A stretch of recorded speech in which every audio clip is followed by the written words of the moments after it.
Now completely in elastic collision. अच्छा, in elastic का कोई डेरिवेशन इस तरह करके नहीं होता है।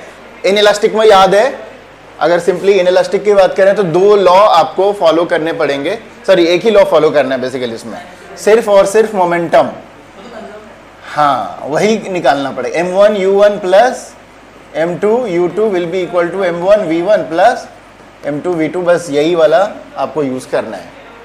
काइनेटिक एनर्जी सेम नहीं रहेगा, सो फाइनली आपको कोई फाइनल एक इक्वेशन बन करके नहीं निकलने वाला v1 और v2 का।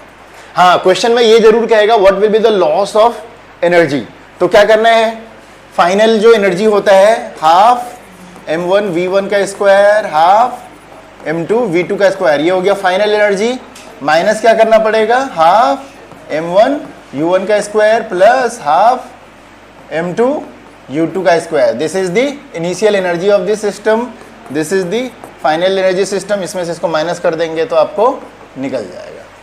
ठीक है, जब लॉस ऑफ एनर्जी कहने की बारी रहेगी और आपको दिया हुआ भी रहेगा u1 और u2 या v1 और v2 इस तरह के दिया रहेगा। अप्लाई अगर कभी करने की जरूरत पड़ी तो सिर्फ एक ही इक्वेशन आपके पास बचता है इन इलास्टिक के पास, ये वाला।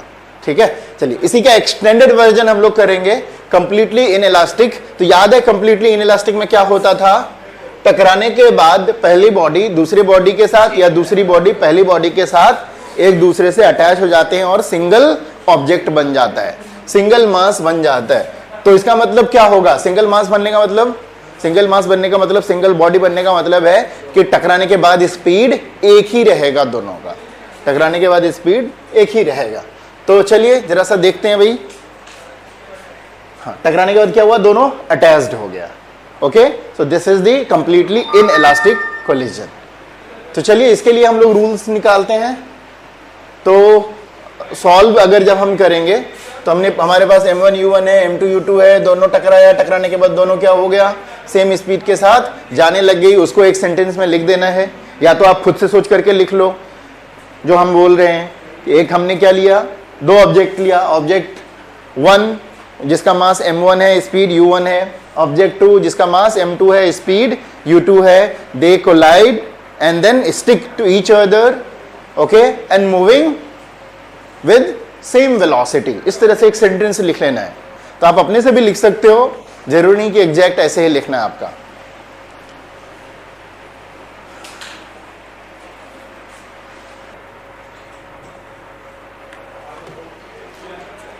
बताओ भाई क्या करेंगे हम लोग, सिर्फ मोमेंटम अप्लाई करेंगे इसमें। ठीक है, तो स्केलर ट्रीटमेंट करते हैं, ये चीज लिखने की जरूरत नहीं है। सिंस मोमेंटम इज कंजर्व तो ये वाला फॉर्मूला यूज करेंगे, m1 प्लस m2 क्या हो जाएगा इंटू v, दोनों के दोनों क्या हो जाएंगे, सेम वेलोसिटी वाले हो जाएंगे। एंड देन इनिशियल वेलोसिटी क्या रहेगा, m1 u1 plus m2 u2। So this is initial, यहाँ पे लिख देते हैं initial momentum, and this is, अरे l क्यों लिख दिया मैंने, p लिखना है मेरे को, pf इज इक्वल टू क्या, pi।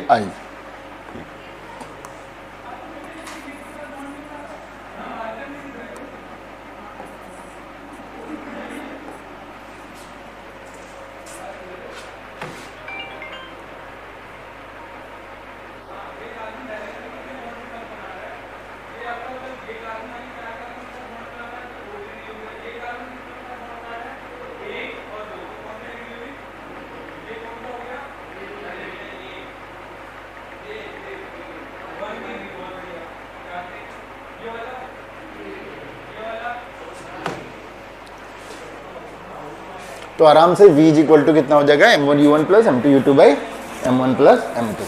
ठीक है, तो v का फॉर्मूला आ गया। अब एक क्वेश्चन करते हैं, इस पे लिखिए,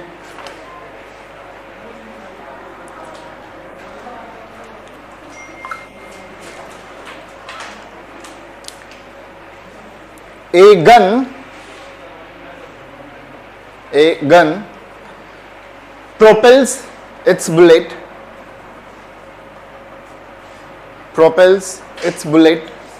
with speed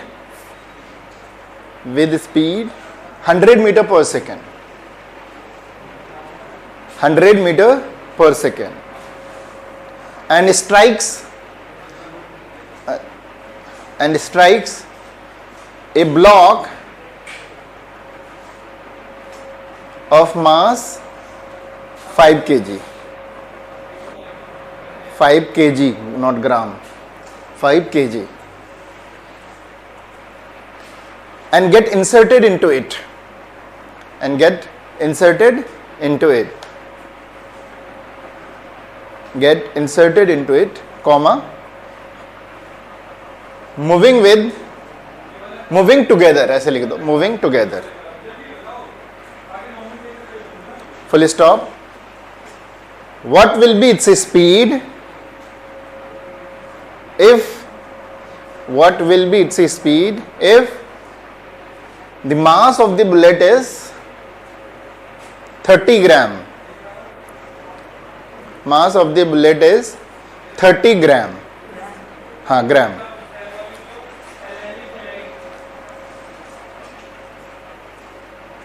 चलो तुम लोग निकालो, ये बहुत सिंपल सा है.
V1 और V2 बराबर है, सिंपली V है ना तब तो हमारे केस में,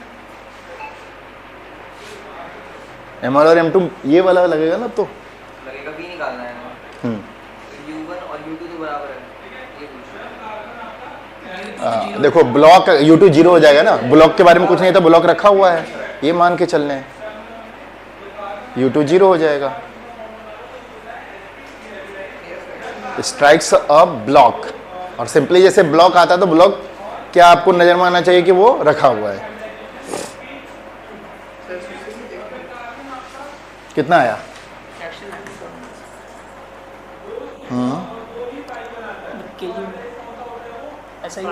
हाँ ठीक तो है, केजी में ही, केजी में करोगे तो 0.003 होगा या 5.03 होगा. हाँ केजी में कन्वर्ट करना है. केजी में क्यों सर? 30 ग्राम है, ठीक है तब तो. ये तो U2 0, ये 0.030, तो ऐसा कुछ. तो V तुम्हारा किधर है? इधर है. हाँ ये दोनों प्लस किया.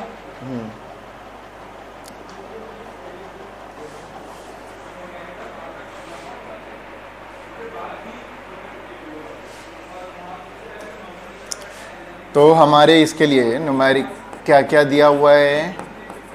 M1 आपका बुलेट है, ये कितना होगा? 0.03 kg, और स्पीड इसकी दी हुई है U1. कितना स्पीड था? 100 मीटर पर सेकेंड. फिर अब देखते हैं M2 क्या आपका ब्लॉक है, कितना kg का है वो? 5 kg का. U2 कितना हो जाएगा? रखा हुआ ऑलमोस्ट 0 है. ओके, हमें क्या निकालना है? V निकालना है. तो ये वाला जब फॉर्मूला अगर लगाएंगे, चूँकि initial conservation of the system will be equal to, initial momentum of the system will be equal to the final momentum of the system. ठीक है, तो V जो कि सेम रहेगा, ये होता है M1 plus M2 is equal to बाद का शुरू का M1 U1 plus M2 U2. So V is equal to M1 U1 M2 U2 divide by कितना? M1 plus M2. तो फॉर्मूला में आप पुट करते हैं M1 U1, M1 इज 0.03 और U1 है इसका 100 प्लस M2 तो है हमारा 5 kg, बट U2 कितना है? 0 है, और ये M1 है हमारा 0.03 और ये हो जाएगा कितना? 5. तो ये कितना हो गया भाई? 3 डिवाइड बाई 5.03 निकाल लो कितना आ रहा है, डिवाइड करके निकालना पड़ेगा। 0.5 कुछ आ रहा है। हाँ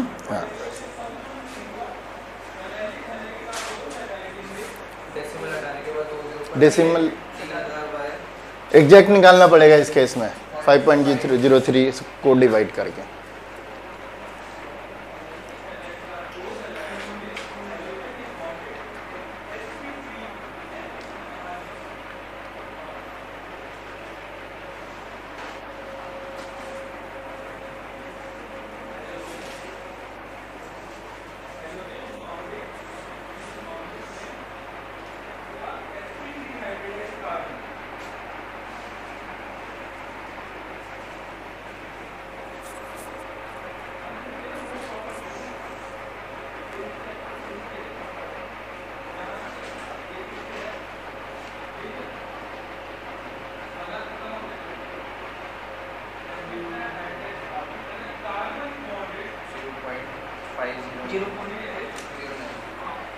आया कुछ, कितना 0.509 मीटर पर सेकेंड। अब इसमें एक एडिशनल क्वेश्चन और आएगा, what will be the loss of energy, what will be the loss of energy after the collision. क्या हो जाएगा, कैसे निकालोगे, बाद की एनर्जी को पहले वाले एनर्जी में से सबट्रैक्ट कर देंगे। तो पहले वाली एनर्जी कितना, हाफ m1 u1 का square plus half m2 u2 का स्क्वायर, u2 हमारा 0 है यहाँ पे, फिर माइनस करके half m1 plus m2 into v का स्क्वायर करना पड़ेगा। इसको हटाऊं तो लॉस ऑफ एनर्जी जब निकालोगे kf ki माइनस क्या kf, तो ये हो जाएगा इनिशियल कितना है, हाफ m1 u1 का स्क्वायर हाफ m2 u2 का square minus half m1 plus m2 क्या हो जाएगा v का स्क्वायर। ऐसे करके निकालना पड़ेगा।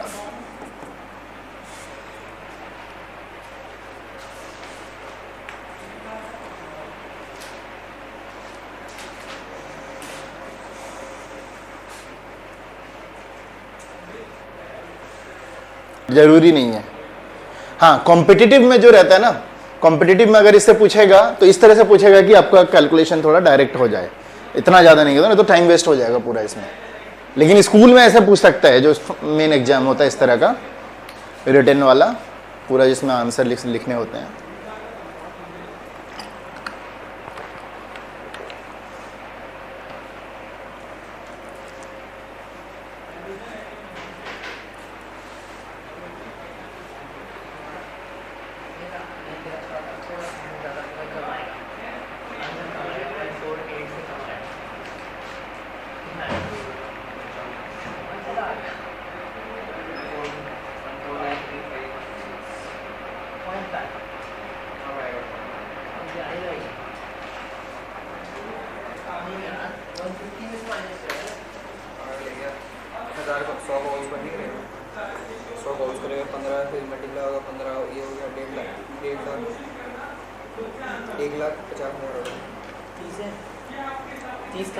एक बात बता, 30 कैसे हो, 0.03 होगा ना,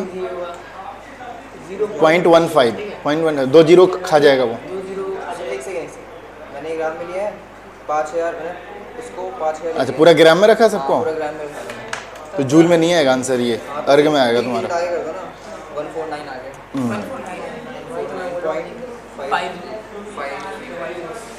कितना आया 149 आकांक्षा, ओहो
चलो आगे चलें, सो कंप्लीट कर लेना कैलकुलेट करके।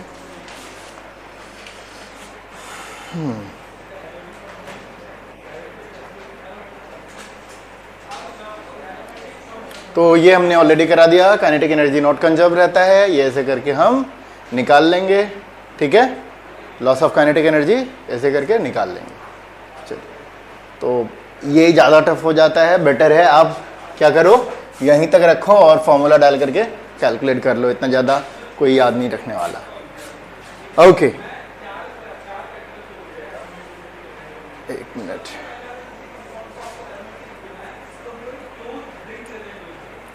ये फाइनल फॉर्मूला आ गया, तो ठीक है। ये कीजिए जरा सा, एक और क्वेश्चन है।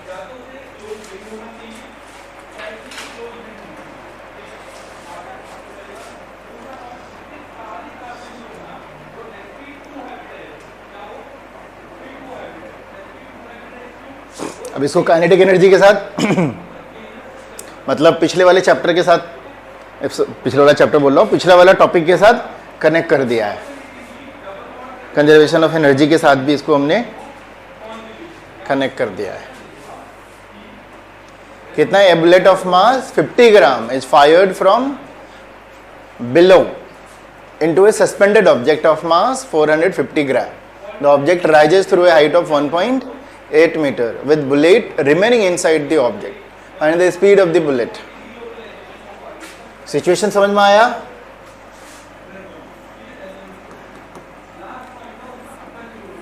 ये लटका हुआ है, mass of the Bob is कितना? एनीवे M2 रख लेते हैं, M2 का वैल्यू कितना है? 450 ग्राम। बुलेट फायर किया, टक टक टक टक लगा यहाँ पे।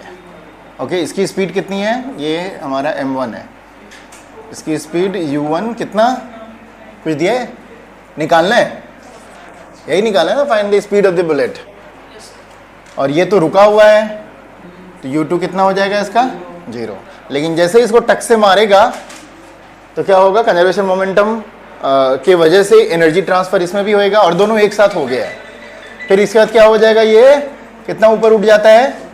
यहाँ पहुँच जाता है, कुछ हाइट अचीव करता है ना ये 1.8।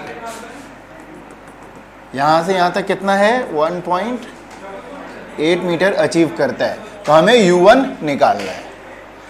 सो बेसिकली क्या निकालना पड़ेगा? याद कीजिए, यहाँ तक अचीव करने के बाद इस पूरे सिस्टम की वेलोसिटी कितनी हो जाती है? 0। ठीक है, तो इस लोकेशन और इस लोकेशन में आपको क्या करना है? कंजर्वेशन ऑफ एनर्जी अप्लाई करना है। कौन कौन से में? ए पे और कहाँ पे? बी पे। और जब conservation of moment conservation of energy आप जब करोगे, कौन सा एनर्जी? नाम क्या कहते हैं उसको? Mechanical energy.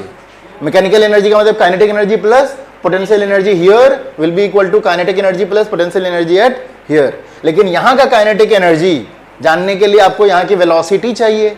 यहाँ की वेलोसिटी कितनी होगी? जो फाइनल वेलोसिटी होने वाली इस टकराने वाली, वो हम करेंगे। तो क्या क्या गिवन है भाई? देखिए, शुरू में M1 दिया हुआ है। M1 कितना है? 50 ग्राम। ये तो कितना हो जाएगा? 0.5 kg। M2 कितना दिया हुआ है? 450 ग्राम। ये हो जाएगा 0.45 kg। U1 हमें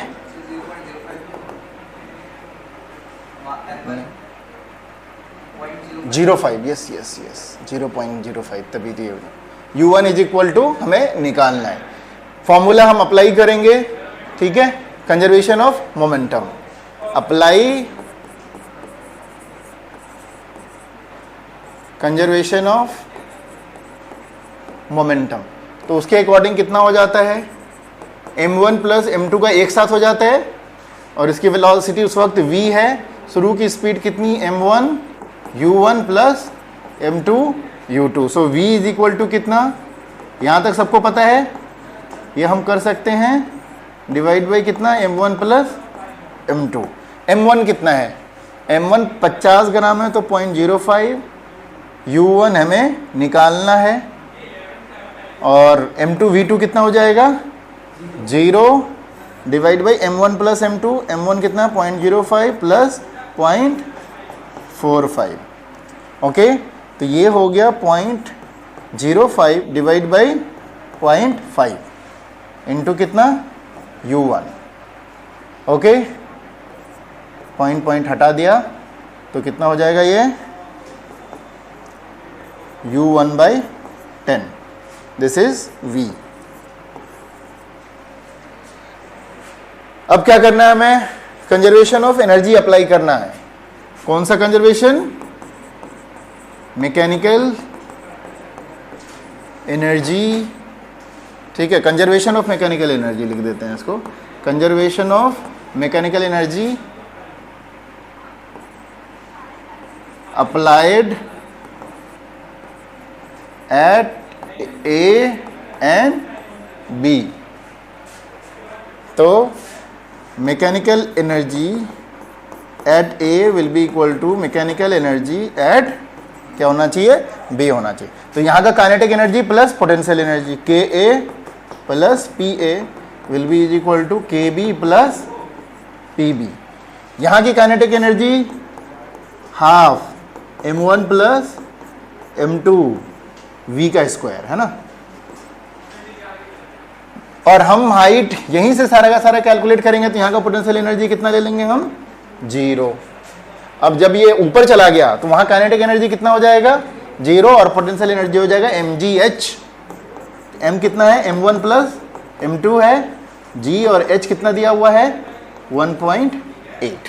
बस हो गया, अब सॉल्व करना है इसको।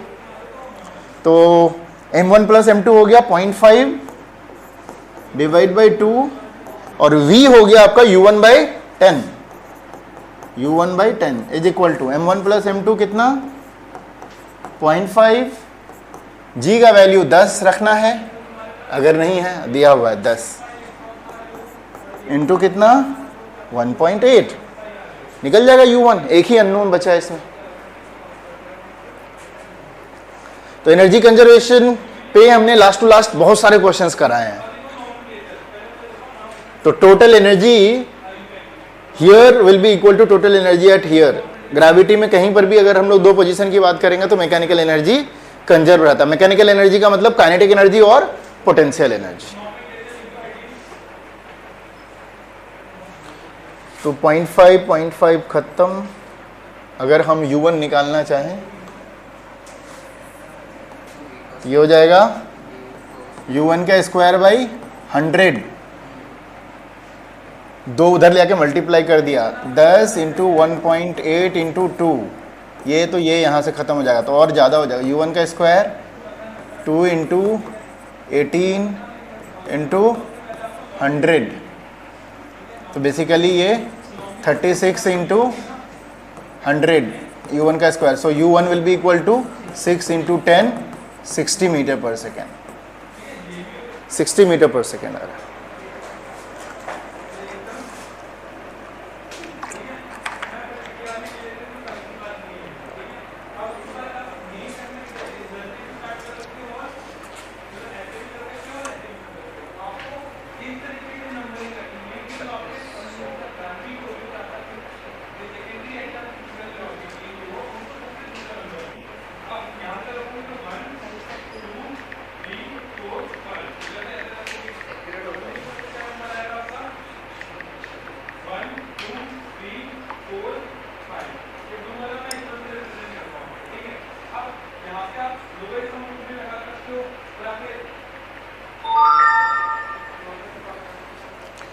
चलो अगला करते हैं हम। हो जाएगा, निकल लिया नेहा? कहाँ दिक्कत आ रही है बताओ? कैलकुलेशन कर रहे हो ना? ओके ठीक है, समझ तो आ गया ना कैसे करना है। मेन मेथड आपको समझ में आना चाहिए कि कैसे हम अप्लाई कर रहे हैं। एक टॉपिक बचा है उसको फिनिश करते हैं। 2D, ठीक है, कोलिजन इन 2D करते हैं।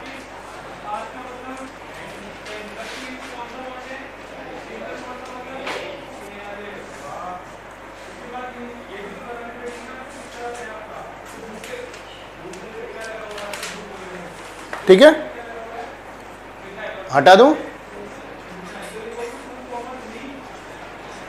ओके चलिए, इलास्टिक कोलिजन इन 2 डायमेंशन। चलिए, 2 डायमेंशन का मतलब याद है हमने बताया था, इसी प्लेन पे है, यहां जाएगा लेकिन ये ऐसे मूव कर जाएगा। एक स्ट्रेट लाइन पे नहीं जाएगा, दूसरी तरफ मूव कर जाएगा। देखिए ऐसे आया और ऐसे चला गया, ठीक है। अब ये स्ट्रेट नहीं गया है, थोड़ा चेंज हो गया इसके डायरेक्शंस, ऐसे हो गए हैं। तो डायग्राम बनाइए, इलास्टिक कोलिजन इन 2 डायमेंशंस। इसमें जाएगा, पहला वाला यहाँ पे था, फिर वो एक उधर गया और एक इधर गया।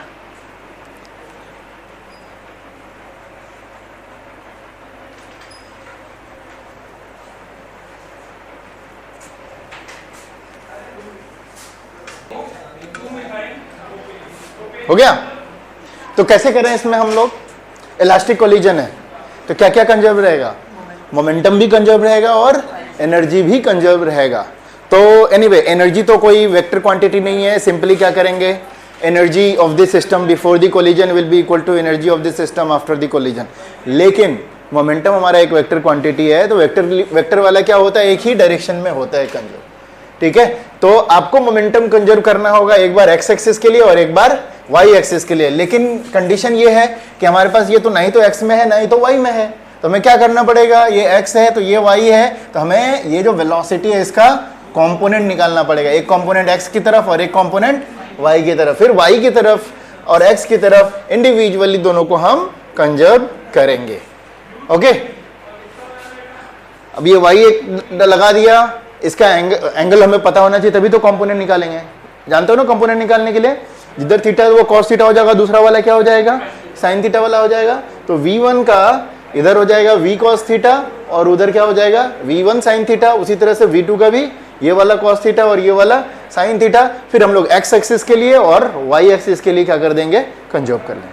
तो v1 का हो गया v1 cos थीटा, मास के साथ मल्टीप्लाई करेंगे तो मोमेंटम हो जाएगा m1 v1 cos थीटा, वो हो जाएगा m1 v1 sin थीटा।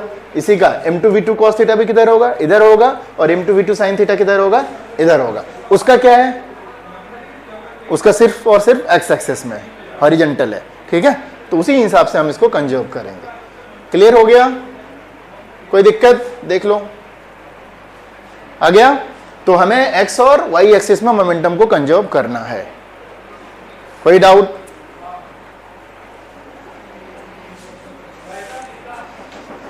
तो इधर गया, लेकिन हम मोमेंटम x और y में ही निकालना चाहते हैं, तो इसका क्या कर देंगे, हम कंपोनेंट निकालेंगे। इवन अगर हम वेलोसिटी नहीं मोमेंटम मानते तो मोमेंटम क्या होता है, m1 v1। तो मोमेंटम भी एक वेक्टर क्वांटिटी है, उसका ये लेंगे तो मोमेंटम p cos थीटा इधर और p sin थीटा इधर। p का मतलब m1 v1, तो p cos थीटा 1 इधर हो गया, p sin थीटा 1 इधर हो गया। उसी तरह से ये इधर हो गया और ये इधर हो गया। चलो कंप्लीट करो फटाफट। क्लियर हो गया, चलिए करते हैं जरा सा इसको पूरा लिख लेते हैं, एक सेंटेंस में लिख लो जरा सा। हमारे पास बॉडी मास m है, ठीक है, जिसका बॉडी a है, मास m1 है, वेलोसिटी u1 है, उससे जा रहा है, दूसरे मास m2 से वो कोलाइड करता है। m2 की अपनी वेलोसिटी हो भी सकती है और नहीं भी हो सकती है। यहाँ पे अभी हमने रेस्ट में लिया है, m2 रेस्ट में है।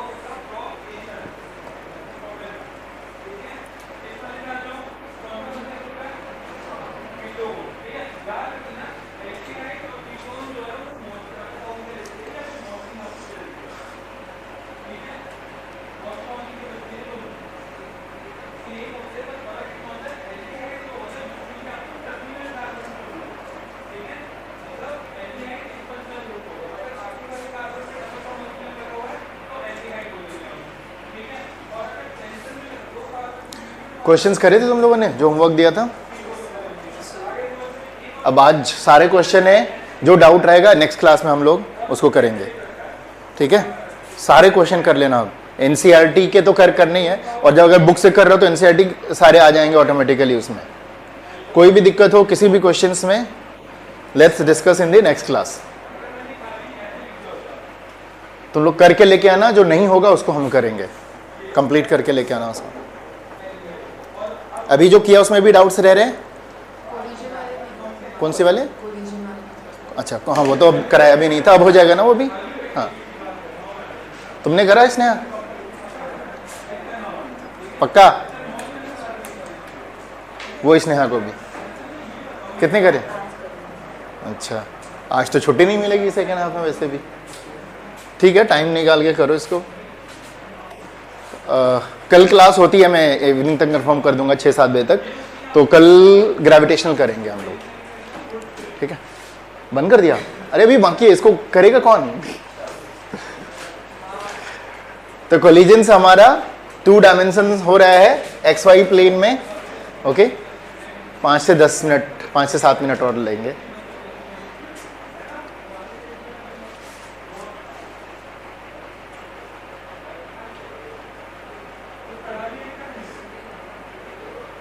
ठीक है, एक्स वाई प्लेन में हो रहे हैं यहाँ पर, एक पूरा सिंगल प्लेन में।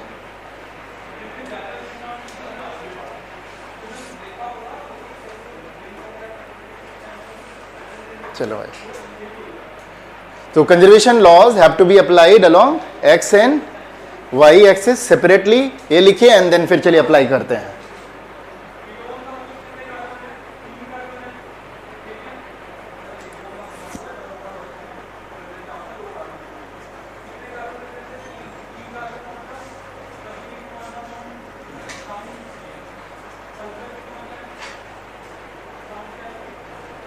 चलिए एक्स एक्सिस की तरफ करते हैं भाई। तो एक्स एक्सिस की तरफ इनिशियल मोमेंटम कितना है? m1 u1, और फाइनल मोमेंटम कितना है? m1 v1 cos theta 1 plus m2 v2 cos theta 2। Diagram देख लो, ठीक है। Initial momentum along the X axis is equal to p, में बार बार लिखता हूँ, ये मुझे ना एंगुलर मोमेंटम आ जाता है।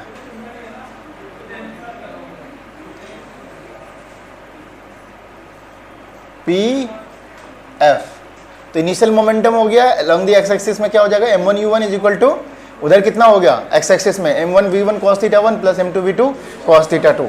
अब आप अलोंग द वाई एक्सिस देखिए, इनिशियल मोमेंटम कुछ है वाई एक्सिस में? नहीं है, तो इनिशियल मोमेंटम 0 हो जाएगा।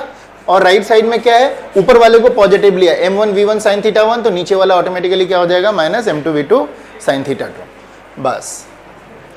और दूसरा जो होगा वो होगा एनर्जी कंजर्वेशन, उसमें कोई एक्स एक्सिस वाई एक्सिस नहीं चलता, उसमें तो initial momentum half m1 u1 का square and final momentum is equal to half m1 v1 का स्क्वायर m2 v2 का स्क्वायर होता है।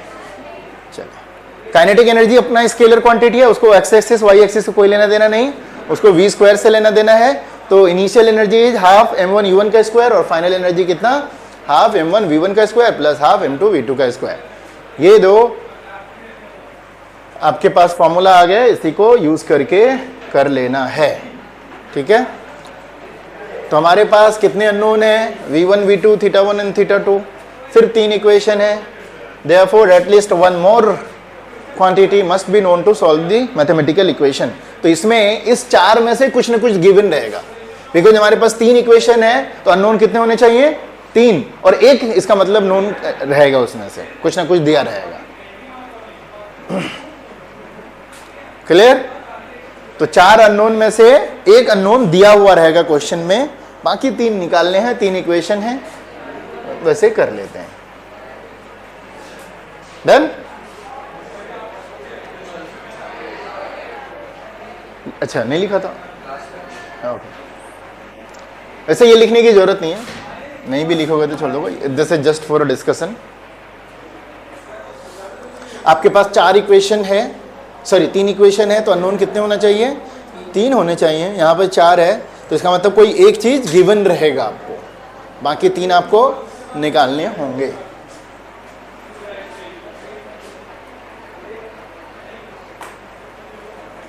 ठीक है, एक question,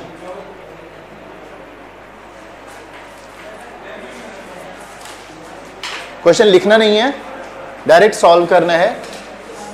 2 different unknown masses A and B collide. A is initially at rest when B has a speed v. After collision, B has a speed v by 2 and move at right angles to its original direction of motion. Find the direction in which A moves after collision. तो ये हमारा A है और ये हमारा B है। इसकी speed u1 कितना दिया हुआ है? कुछ दिया हुआ है? 2 different unknown masses, A B has a speed v, ये B है, इसका मतलब A and B. A is initially at rest और B has a speed v, इसकी स्पीड कितनी है? v है, ये गया टकराया, टकराने के बाद दोनों एक ऐसे गए और एक ऐसे गए, यहां पे आ गया, ए है और ये बी है, और क्या दिया हुआ है, दोनों के आप बीच में कितना एंगल बन रहा है, 90 डिग्री बन रहा है। तो अगर ऊपर वाला थीटा बना रहा है तो नीचे वाला कितना हो जाएगा, 90 माइनस थीटा। तो इसका मतलब थीटा 1 और थीटा 2 में से एक दे दिया गया। ओके, इसकी स्पीड हो जाएगी, लेट्स v1 नहीं v2 ले लो और इसको ले लो आप v1। ओके, तो v1 का ये वाला कितना हो जाएगा, v1 cos थीटा। ओके, और ये v1 का ये वाला कंपोनेंट कितना हो जाएगा, v1 cos 90 माइनस थीटा कितना हो जाएगा, v1 ये v2 है यार, तुम लोग भी ध्यान, ये हो जाएगा v2 cos थीटा, ये हो जाएगा v1 cos 90 माइनस थीटा कितना हो जाएगा, v1 sin थीटा। और ये भी करना है ना वर्टिकल वाला, तो ये v2 है, v2 ये हो जाएगा v2 sin थीटा, और ये हो जाएगा v2 sin 90 माइनस थीटा कितना हो जाएगा, v2 cos थीटा हो जाएगा। समझ में आया कुछ?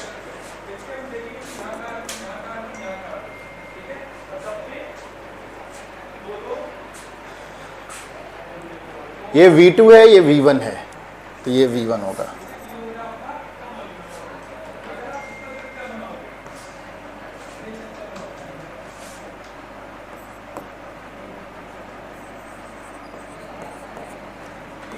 क्या आया समझ में?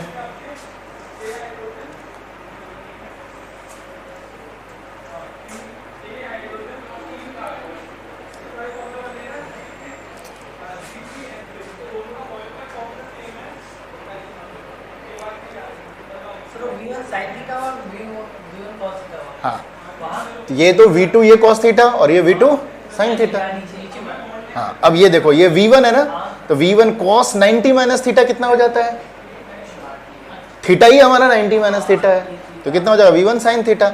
अच्छा, इसमें आफ्टर कोलिजन b है जो स्पीड v/2, जो v1 है बेसिकली वो कितना है, v/2 है। अभी हम बाद में अप्लाई कर देंगे उसको।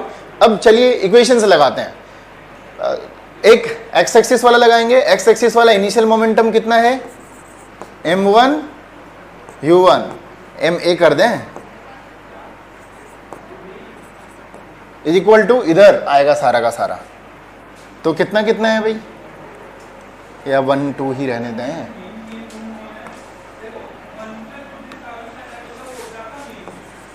m1 u1 इनिशियल मोमेंटम, बाद में ये x एक्सिस वाला है px initial is equal to px final. px final कितना हो जाएगा, b वाला हमारा 1 है, तो a वाला क्या हो जाएगा, 2 हो जाएगा। तो ये थोड़ा सा ध्यान रखना था हमें। एनीवे a वाला 2 हो जाएगा, तो क्या हो जाएगा, m2 v2 cos थीटा 2, और क्या हो जाएगा इधर, m1 v1 sin थीटा 1। और एक चीज दिया हुआ है, क्या दिया हुआ है, v1 इज इक्वल टू कितना है, v/2 है, और u1 इज इक्वल टू कितना है, v है, वो बाद में हम पुट कर लेंगे। तो जब ये इक्वेशन डाल देंगे तो हम ये वैल्यू पुट कर देंगे। m1 u कितना के बराबर है, v के बराबर है, m2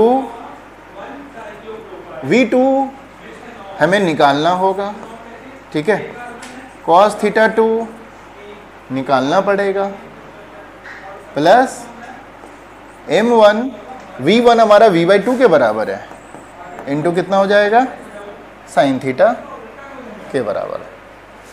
अच्छा 1 और 2 क्यों ले लिया मैंने यार, सिर्फ cos थीटा और sin थीटा है, वो लिखने की आदत होती है, लिखते चला जाता है। ये हो गया हमारा m1v। अच्छा मास का भी कुछ दिया हुआ है क्या, अननोन मासेस है ना, तो निकालना पड़ेगा वो सारे के सारे। m2 v2 cos theta plus m1 v/2 sin theta. एक इक्वेशन नंबर 1 ये आ गया। एक करेंगे वर्टिकल वाला, इतना इज इक्वल टू कितना हो जाएगा, इतना हो जाएगा, तो ये हो जाएगा क्या, m2 v2 sin theta minus m1 v1 cos theta ना, अरे यहां पर ही मिस्टेक किया, cos 90 क्यों लिखा मैंने, cos theta will be equal to कितना हो जाएगा 0, और यही तो सबसे ज्यादा आसान करता है हमारे क्वेश्चंस को, ये इक्वल हो जाएगा हमारा m1 v1 is equal to कितना cos थीटा। अच्छा इसमें v1 दिया हुआ है, v1 कितना v/2, तो m2 v2 sin theta is equal to m1 v/2 into cos theta. तो m2 v2 sin theta is equal to m1 v into cos theta, v/2 cos theta. दूसरा equation ये। तीसरा equation कौन सा लगना है, तीसरा इक्वेशन एनर्जी का लगना है, हाफ m1 इंटू वी का square will be equal to half m2 v2 का square plus half m1 v1 का स्क्वायर, एनर्जी कंजर्व। ये तीन इक्वेशन को यूज करके तीन अननोन है, निकल जाएगा। ठीक है, चलो ट्राई करके लेके आओ, ट्राई करना है तुम लोग, नेक्स्ट क्लास में मैं करा दूंगा। फिर एक इक्वेशन ये आ गया, दूसरा इक्वेशन ये आ गया, तीसरा इक्वेशन एनर्जी वाला रहेगा। एनर्जी वाले को एंगल से कोई मतलब नहीं है, सिंपली क्या हो जाएगा हाफ m1 u1 का square is equal to half m1 v1 का स्क्वायर। मैं लिख ही देता हूं यहां पे हाफ m2 v2 का square, that's it. Half half खत्म, तो m1 v के जगह u1 के जगह पर क्या है हमारा v का स्क्वायर है, हाफ m1 v के जगह पर है v/2 का square plus half m2 v2 का स्क्वायर। अरे हाफ तो काट दिया ना मैंने, m1 v का स्क्वायर m1 v/2 का स्क्वायर, ये सॉल्व हो जाएगा। तो काफी छोटा तो यहां पर आ गया। तो तीन इक्वेशन है, तीन अननोन है, एक m1 है, एक m2 है और एक है आपका v2। ये तीन अननोन है, ये तीन इक्वेशन है, तीन अननोन है, आपको सॉल्व करके निकालना है। ठीक है, तो इसको ट्राई करके लेके आना। सो ये चैप्टर हमारा फिनिश हो गया यहां पर। ठीक है, चलो।